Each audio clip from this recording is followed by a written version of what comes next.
SOLIDWORKS Inspection is a powerful tool for automating the creation of inspection documentation and balloon drawings for first article inspection reports. But one thing I'm commonly asked is, how do you turn off the balloons? This video is related to the SOLIDWORKS add-in. So as you can see here, I've got the SOLIDWORKS add-in enabled. I've got my inspection report information done.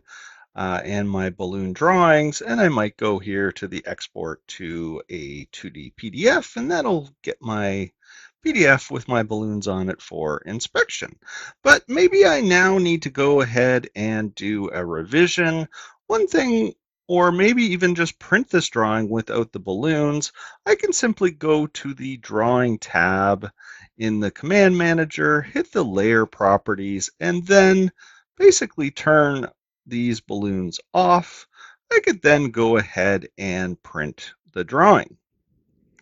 One important thing to know is that the balloons will still show up on your drawing even if you have the SOLIDWORKS Inspection add-in turned off.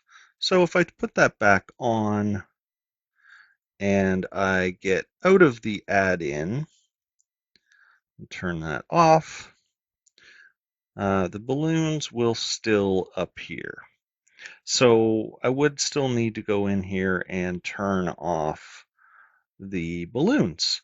One of the nice things though is that even after those are turned off, somebody else that doesn't have SOLIDWORKS Inspection can make updates to the drawing, maybe add a new revision. The beautiful thing is that the SOLIDWORKS Inspection report, it's still saved within that drawing as well as the balloon. So once that revision is done, we can simply turn the add-in back on and turn the balloons on again, and then we can make our updates to our inspection project. And if you would like to learn more about using SOLIDWORKS Inspection in more detail, please take a look at our TriMech SOLIDWORKS Inspection training course. Thanks so much for watching.